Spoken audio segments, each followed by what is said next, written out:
श्री सीतारामचंद्राभ्याम नमः। श्रीमद् वाल्मीकि रामायण बालकांड पंचम सर्ग। प्रिय श्रोताओं, पंचम सर्ग के अंतर्गत प्रतिपाद्य विषय है राजा दशरथ द्वारा अयोध्यापुरी का वर्णन। प्रिय श्रोताओं, धर्म कर्म ज्ञान आलोक चैनल पर आपका हार्दिक श्रोताओं स्वागत है। प्रिय श्रोताओं, इस पंचम सर्ग में महर्षि वाल्मीकि ने प्रजापति मनु से लेकर अब तक अर्थात राजा दशरथ के समय तक के महात्मा राजाओं की कुल परंपरा का वर्णन किया है। इसके साथ ही अयोध्यापुरी के वैभव का भी वर्णन किया है। पंचम सर्ग, राजा दशरथ द्वारा सुरक्षित अयोध्यापुरी का वर्णन। यह सारी पृथ्वी पूर्व काल में प्रजापति मनु से लेकर अब तक जिस वंश के विजयशाली नरेशों के अधिकार में रही है, जिन्होंने समुद्र को खुदवाया था और जिन्हें यात्रा काल में 60,000 पुत्र घेर कर चलते थे, वे महाप्रतापी राजा सगर जिनके कुल में उत्पन्न हुए इन्हीं इक्ष्वाकु वंशी महात्मा राजाओं की कुल परंपरा में रामायण नाम से प्रसिद्ध इस महान ऐतिहासिक काव्य की अवतारणा हुई है। हम दोनों आज से अंत तक इस सारे काव्य का पूर्ण रूप से गान करेंगे। इसके द्वारा धर्म, अर्थ, काम और मोक्ष चारों पुरुषार्थों की सिद्धि होती है। अतः आप लोग दोष दृष्टि का परित्याग करके इसका श्रवण करें। कौशल नाम से प्रसिद्ध एक बड़ा जनपद है। कौशल नाम से प्रसिद्ध एक बहुत बड़ा जनपद है जो सरयू नदी के किनारे बसा हुआ है। वह प्रचुर धन धान्य से संपन्न, सुखी और समृद्धशाली है। उसी जनपद में अयोध्या नाम की एक नगरी है, अर्थात कौशल जनपद में ही अयोध्या नगरी बसी हुई है, जो समस्त लोकों में विख्यात है। उस पुरी को स्वयं महाराज मनु ने बनवाया और बसाया था। वह शोभाशाली महापुरी 12 योजन लंबी और 3 योजन चौड़ी थी। वहां बाहर के जनपदों में जाने का जो विशाल राजमार्ग था, वह उभय पार्श्व में विविध वृक्षावलियों से विभूषित होने के कारण सुस्पष्टतया अन्य मार्गों से विभक्त जान पड़ता था। उस पुरी की शोभा बढ़ा रहा था। सुंदर विभाग पूर्वक बना हुआ महान राजमार्ग उस पुरी की शोभा बढ़ा रहा था। उस पर खिले हुए फूल बिखेरे जाते थे तथा प्रतिदिन उस पर जल का छिड़काव होता था। जैसे स्वर्ग में देवराज इंद्र ने अमरावतीपुरी बसाई थी, उसी प्रकार धर्म और न्याय के बल से अपने महान राष्ट्र की वृद्धि करने वाले राजा दशरथ ने अयोध्यापुरी को पहले की अपेक्षा विशेष रूप से बसाया था। वह अयोध्यापुरी बड़े बड़े फाटकों और किवाड़ों से सुशोभित थी। उसके भीतर पृथक पृथक बाजारें थी। वहां सब प्रकार के यंत्र और अस्त्र संचित थे। उस पुरी में सभी कलाओं के शिल्पी निवास करते थे।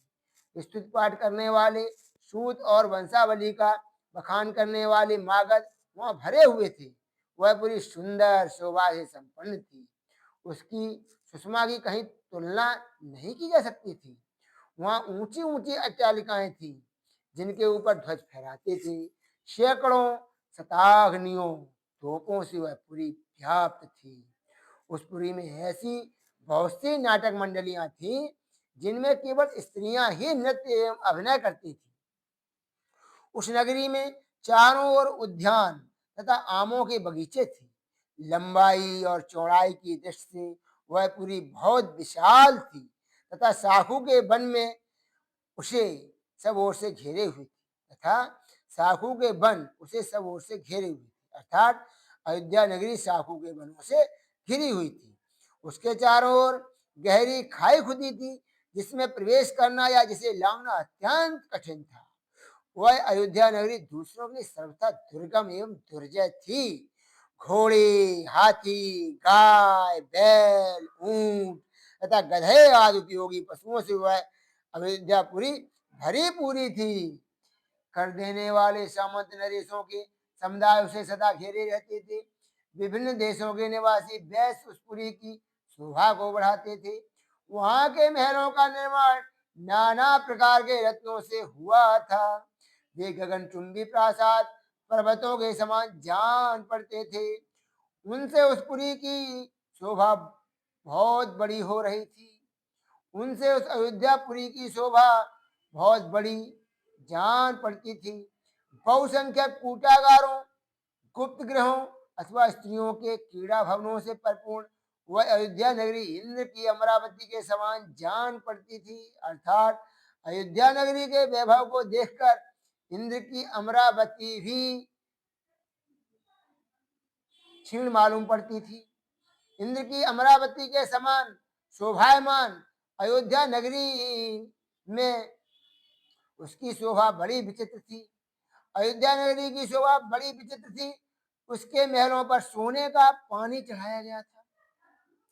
अर्थात अयोध्या नगरी के महलों पर सोने का पानी चढ़ा हुआ था, अथवा वह अयोध्यापुरी धूत फलक की आकार में बसाई गई थी। यहाँ धूत फलक का अर्थ समझिए।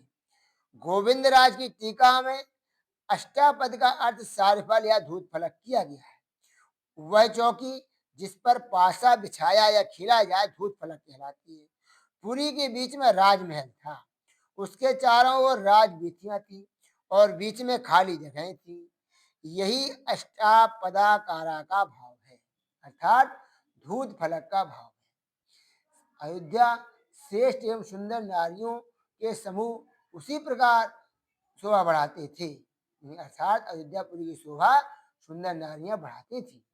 वह सब प्रकार के रत्नों से भरी पूरी तथा शत महलें प्रासादों से सुशोभित थी। अर्थात अयोध्या के रहने वाली सुंदर नारियां सब प्रकार से गहनों से सुसज्जित थी। पूर्ववासियों के घरों से उसकी आबादी इतनी घनी हो गई थी कि कहीं घोड़ा सा भी, कहीं थोड़ा सा भी अयोध्या नगरी में कहीं थोड़ा सा भी अवकाश नहीं था, थोड़ी भी जगह नहीं बची हुई थी। उसे समतल भूमि पर बसाया गया था। अर्थात अयोध्या नगरी चढ़न धान के चावलों से भरपूर थी। वहां का जल इतना मीठा या स्वादिष्ट था मानो इसका रस हो। अयोध्या भूमंडल की वह सर्वोत्तम नगरी धुंधवी मृदंग पीड़ा पणव आदि वाद्यों की मधुर ध्वनि से अत्यंत गूंजती रहती। देवलोक में तपस्या से प्राप्त हुए सिद्धों के विमान की भांति उस अयोध्यापुरी का भूमंडल में सर्वोत्तम स्थान था। वहां के सुंदर महल बहुत अच्छे ढंग से बनाए गए और बसाए गए थे। उनके भीतरी भाग बहुत ही सुंदर थे। बहुत से श्रेष्ठ पुरुष उस अयोध्यापुरी में निवास करते थे, जो अपने समूह से बिछुड़कर असहाय हो गया हो, जिसके आगे पीछे कोई ना हो, अर्थात जो पिता और पुत्र दोनों से हीन हो, तथा जो शब्द भेदी बाण द्वारा बेधने योग्य हो, अथवा युद्ध से हारकर भागे जा रहे हो। ऐसे पुरुषों पर जो लोग बाणों का प्रहार नहीं करते, जिनके सदै सदाई हाथ शीघ्रतापूर्वक लक्ष्य भेद करने में समर्थ थे, अस्त्रों के प्रयोग में कुशलता प्राप्त कर चुकी है, तथा जो वन में गजते हुए मतवालों, जो वन में गजते हुए मतवाली सिंहों, व्याघ्रों और स्वरों को तीखे शस्त्रों से भुजाओं के बल से भी बलपूर्वक मार डालने में समर्थ है। ऐसे हजारों महारथी, ऐसे सहस्त्रों महारथी वीरों से अयोध्या भरी पूरी थी। अर्थात अयोध्या महारथियों का गढ़ था। उसे महाराज दशरथ ने बसाया और पाला था। अग्निहोत्री सम दम आदि उत्तम गुणों से संपन्न तथा छयों अंगों सहित संपूर्ण वेदों के पारंगत विद्वान श्रेष्ठ ब्राह्मण उस पुरी को सदा घेरे रहते थे। अर्थात विद्वानों और वीर योद्धाओं से योद्धा अयोध्यापुरी भरी पूरी थी। अयोध्या के ब्राह्मणों को शस्त्रों का दान करने वाली और सत्य में तत्पर रहने वाली अनेकों महारथी थे। ऐसे महेश कल्प महात्माओं तथा ऋषियों से अयोध्यापुरी सुशोभित थी तथा राजा दशरथ उसकी रक्षा करते। इसका अर्थ हुआ अयोध्या में सर्व प्रकार की सुविधाएं थी, सभी प्रकार के लोग थे, सभी प्रकार की सुविधाएं थी। अयोध्या नगर वास्तव में धरती का स्वर्ग था। इस प्रकार श्री वाल्मीकि निर्मित आर्ष रामायण आदि काव्य के बाल कांड में 5वां सर्ग पूरा हुआ। प्रस्तुत वर्णन से स्पष्ट है कि अयोध्या के राजा दशरथ ने नगर को इस प्रकार सजा रखा था कि वह पृथ्वी का स्वर्ग नजर आता था। वास्तव में इंद्र की अमरावती भी अयोध्यापुरी के आगे कुछ नहीं थी। अयोध्यापुरी धरती का स्वर्ग था। वर्तमान समय में भी अयोध्या का वैभव प्रशंसनीय है। यदि प्रस्तुति अच्छी लगी हो तो चैनल को सब्सक्राइब करें। धन्यवाद।